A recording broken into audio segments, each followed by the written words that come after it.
Wednesday, July 8th, 2020. Welcome to another edition of Cape Ann Today. Heather and I have a great special show for you as we speak with Nubar Alexanian. He is a photojournalist, and he is also the creator of this killer documentary, Recipe for Disaster. It's all about green crabs right here in our own backyard, Heather. It is. And not only that, but I have a little cameo in this film. And the Recipe for Disaster has just won the Best Cinematography Award at the 2020 Documentary Short Festival in Toronto, Canada. So that's really exciting, and now we get to watch it.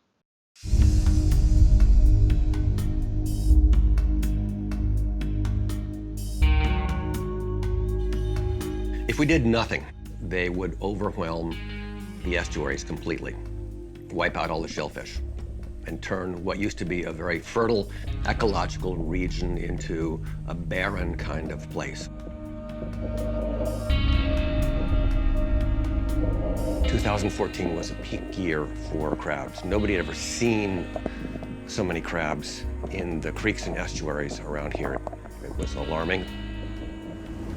There were mussel colonies of at least an acre in size, if not 5 acres. I mean, they were big, big, big, and they're just gone now.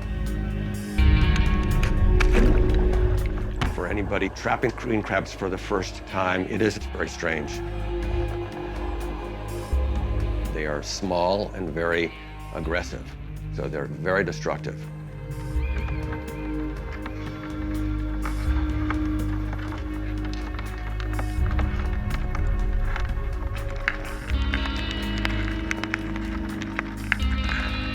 The entire ecosystem has been altered. And when you have an organism that is especially aggressive and opportunistic, it has the chance to thrive. So they have thrived. That is about 300 crabs in 3 hours. Hungry, savage beasts. The marsh that we have here is the largest in New England. It is a landscape of curving estuaries that rise and fall with the tides.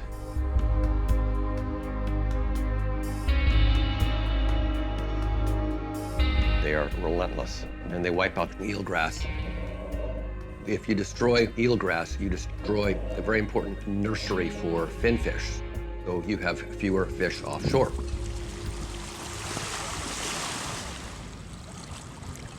This is a lovely, nice long shoot of eelgrass, and what we do is pull up a little section of root, and tomorrow we'll put it in Plum Island Sound with a gardening stake. And it's unbelievable. Even within about an hour planting period, you can see little fish and animals move into the area, because it's like going from a desert to a forest. One adult green crab can eat as many as 40 half-inch clams in a day. This is 40 legal-sized clams, 2.5 to 3 inches. Getting them to this point is what is at risk. Well, not only have they found a home living in the upper end of the estuary, but their food is they're living right with their food too. So it's a recipe for disaster, and that's why we trap them. Turn the boat out, just hold the trap there. Yep. Where we fish today in the river, we were averaging 50 to 60 30-pound bags every time we hauled the traps. That's 2,000 pounds. If you do that for 3 months, it's a lot of crabs. So much crab. And there are a million places like that, and there are crabs in every one of the places.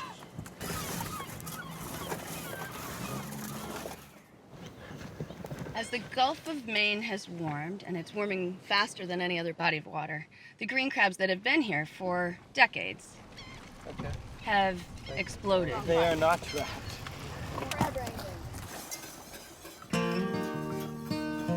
The best use of green crabs is as food for humans and very high-level cuisine.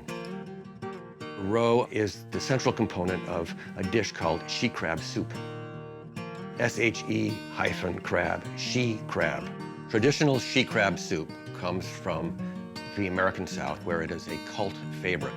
It's basically a crab bisque, and that roe gets added to add really, really deep flavor.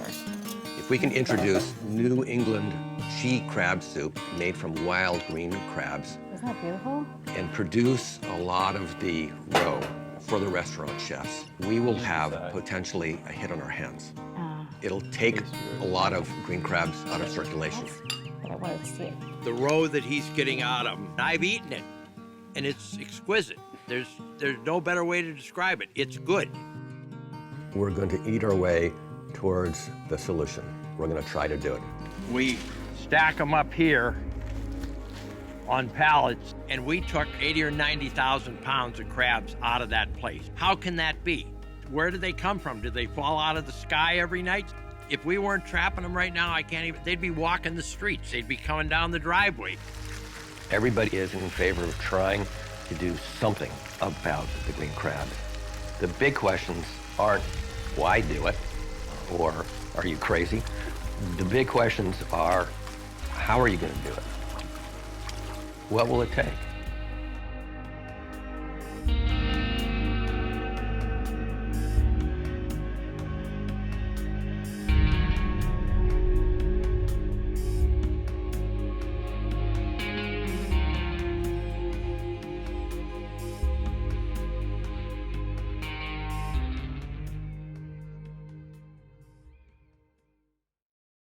So Corey, what do you think? I learned a ton because I didn't realize, I've kind of heard here and there, all right, green crabs are a problem. You don't realize how voracious they are, how omnipresent they are, the kind of damage that they're doing. I also didn't know that people like you are actually cooking with them. Right, right. Yeah. So it was fascinating. And so the great thing about this is you and I have talked about this for a couple of years now, but you're also very friendly with Nubar, and we had a chance to asked Nubar to talk about not only the recent award nomination, but the documentary as a whole and how we put it all together. So here it is, the creator and the director of Recipe for Disaster, Nubar Alexanian. I'm really proud that we got this award for Best Cinematography for Recipe for Disaster. I actually, I forgot about, I forgot that I had submitted to this film festival. I thought all the film festival stuff was done, and then just last week I got this email and all this the laurel and everything. So it's great. It's a great award. And it's a pretty prestigious film festival, right? Yeah, up in Toronto. It's a show called the short documentary short film festival. They actually have audience responses that they post. They send you by email. Okay, so what are some of the responses? Yeah, people, well, it's interesting. Everybody has the same reaction to this film, which is they had no idea this was happening. Like Bruce Tarr, I heard the story when I started shooting this in 2017, 2018, when he saw a short piece of it. He said, "Oh my God, there's a horror movie happening in my district," and I had no idea. And that's kind of the reaction people have. So just for a little background, we're going to get to Recipe for Disaster, but Nubar, tell us some of the other work you've done, the other documentaries you've worked on, and for the New York Times. And right. So I've been a photojournalist for, 40 odd years, and worked for, all the magazines in New York and Europe for a long time. I used to travel a lot until our daughter was born, and then, we brought that to an end pretty fast. So I'm trained as a photojournalist, and that means being on assignment around the world for 2 weeks or so, and doing picture essays for Life and the New York Times and Geo and National Geographic. Although I never did any long-term National Geographic pieces, just because you have to be away from home for like 6 months. That was not appealing. But anyway, so that's how I'm trained. I started in Boston. I attended Boston University for 2 years in 1969 and 70. And we had this long assignment for a semester, actually. And instead of doing a paper, I asked if I could do a film. So I did the film, and that sort of stuck with me. And I left college and I became a photographer, and been picking up film, as the years have gone on. But I really am. My instincts come from still photography, and I really did develop those instincts over a long period of time. And then when I started to do short documentary films, I was able to apply them and broaden them. It's a different medium because one is a storytelling medium and the other isn't. That could be a discussion for another time. But really, still photography is not a storytelling medium unless you have words or other things with it. Film automatically is a storytelling medium, and story is what matters. So let's go into Recipe for Disaster. What is the story there, and why was it compelling to you as a cinematographer? Right. So I am a very avid striped bass fisherman, and so I've spent decades out in the marsh. I know this marsh really well. And in June of 2017, I can't remember it was. Roger Warner and I were talking. Actually, no, he wrote a piece. Roger Warner wrote a piece about, let me start again. Roger Warner wrote a piece for the Boston Globe about green crabs. And I was like horrified. I'm thinking, I don't know anything about this. I just had to shoot it because I needed to know about it. And being a journalist or a documentary filmmaker is a way to educate myself and maybe others. And the first time we set a trap, Roger and I together, we set it for 3 hours, and in 3 hours, 300 crabs filled that pot. So we, in the process of the 18 months it took me to make this movie, the people in the field were going from there are millions upon millions of crabs to billions upon billions. Nobody knows exactly, nobody can really count them, but they are everywhere, and they're not going away. Mm-hmm. Well, so why, what was the most beautiful part? There's so many beautiful parts of this territory. The story is so awful, and yet the views are so beautiful. Do you want to talk about that, shooting it? Yeah, sure. So high production values are really important to me. And what that means is everything I do costs a lot more money. There are people like Marty Del Vecchio who did the drone work with me on a very, very, very cold morning. But I knew where I wanted to be, and I knew how I wanted it to look. And I liked this sort of golden view of the marsh rather than it being green. It was just a different way to look at it. And then, I hired this really great cinematographer to shoot with me. And then I did a lot of the shooting, the underwater stuff with the GoPro. Instinct is really important, but also being lucky is also a huge part of both taking pictures and filmmaking. So we attached a GoPro to one of Roger's traps, and instead of him using the fillet, the bones in the fillet that they use for bait, I went out and I jigged up a bunch of mackerel, beautiful fish, right? I wanted to see what would happen to these beautiful fish, and in the film you can see them just tearing it apart.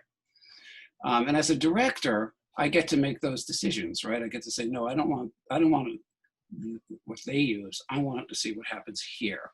And it was pretty dramatic. So the water was clear. There was not really any mud.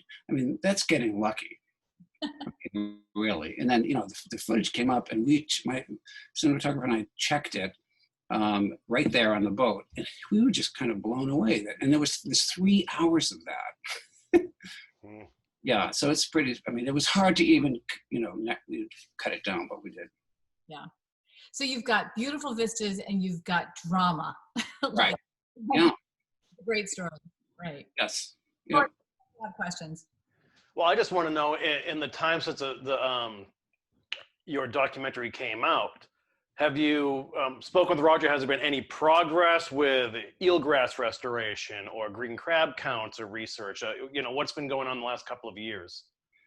Well, green grass, marsh grass, sorry, yes, eelgrass is being planted all the time. Ellen Link and those people are just unbelievable. And you can see in the end of the film where they're replanting it up in really early in the morning up in Newburyport. And so I think all of that continues. I don't know exactly what's going on with the green crabs right now. My guess is that it's still, it was not a very cold winter. And cold winters are what kills a lot of them. And we haven't had a cold winter in quite a while. Scott LaPrest, I haven't talked with in a while, but I'll be talking with him soon, and he would know. And Mary Parks at greencrab.org, who I partner with on different things.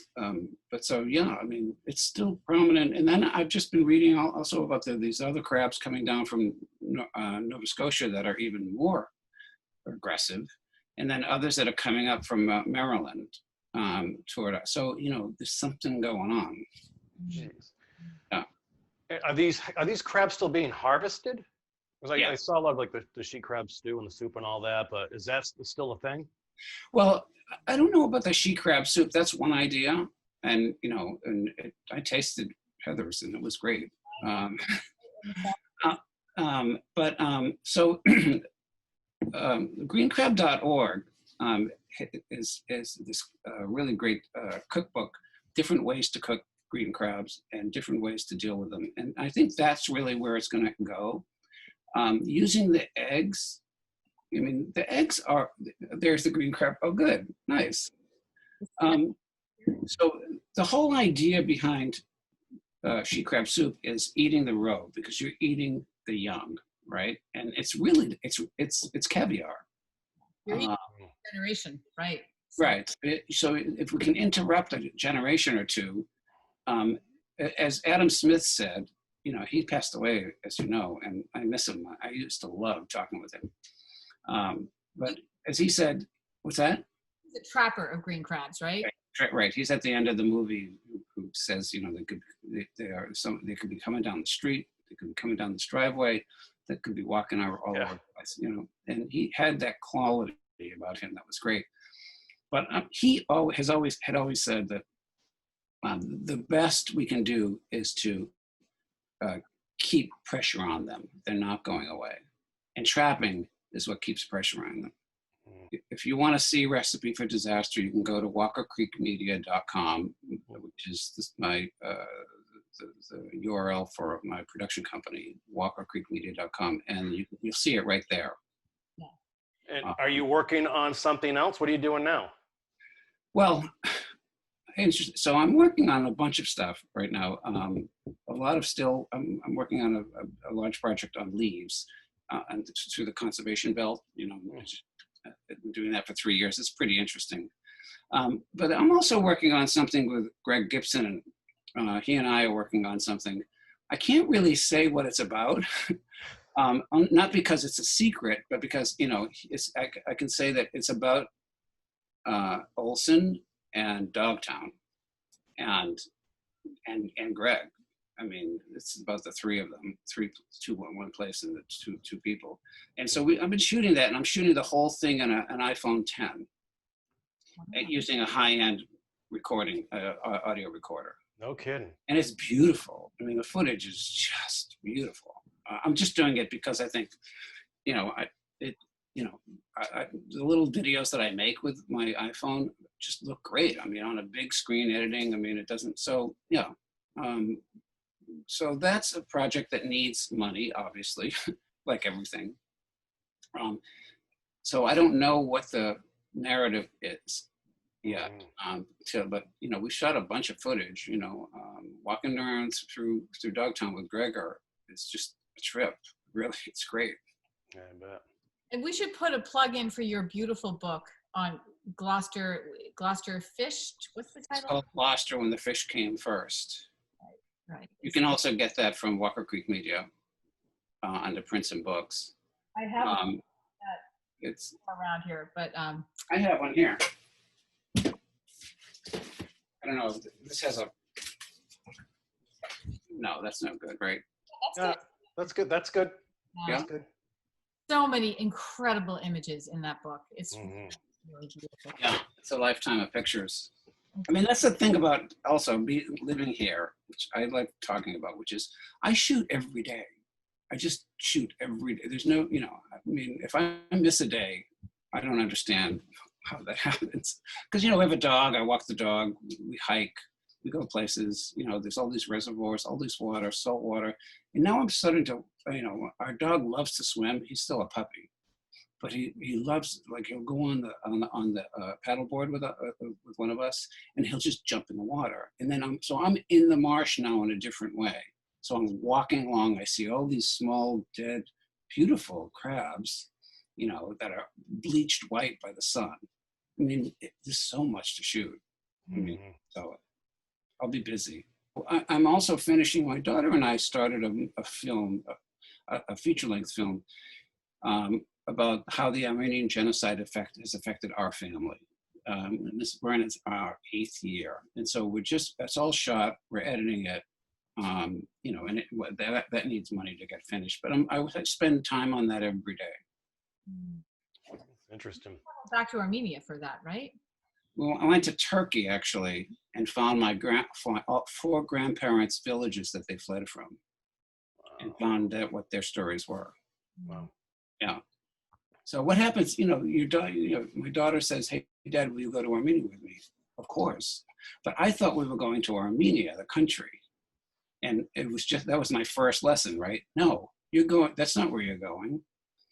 You're going to Eastern Turkey, which is Western Armenia. It's historic Armenia.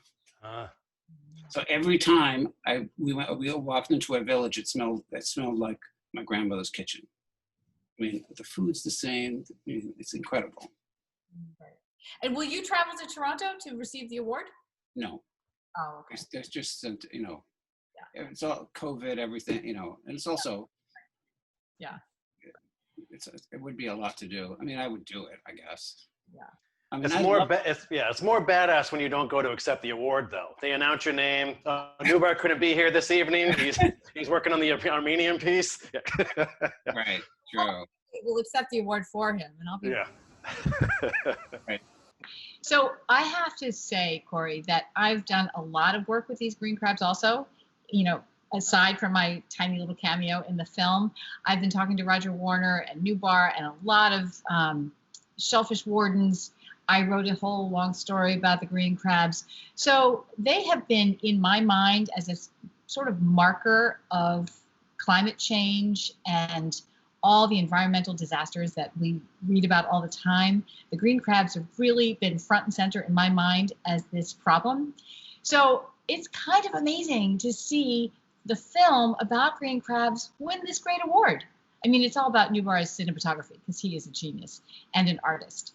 But it's just really sort of an interesting narrative for me to think about this moment I had sitting at Woodman's with Roger Warner on a cold March night, and he's telling me about these crabs and how terrible they are, to this moment when they actually, are an award-winning star. Yeah. So if you want to see more of Nubar's work, go to walkercreekmedia.com. Also, his book is still available at all local bookstores, I'm sure online as well. So we want to thank him. Hope you enjoyed that doc as much as we did. Join us tomorrow. Heather and I speak with Anthony Caterano. He's the owner of Tonneau, as well as a few other restaurants between Boston and the North Shore. And Alana Horn speaking about the Magnolia Community Farmers Market, which has become a huge hit over in that village. So we'll see you tomorrow.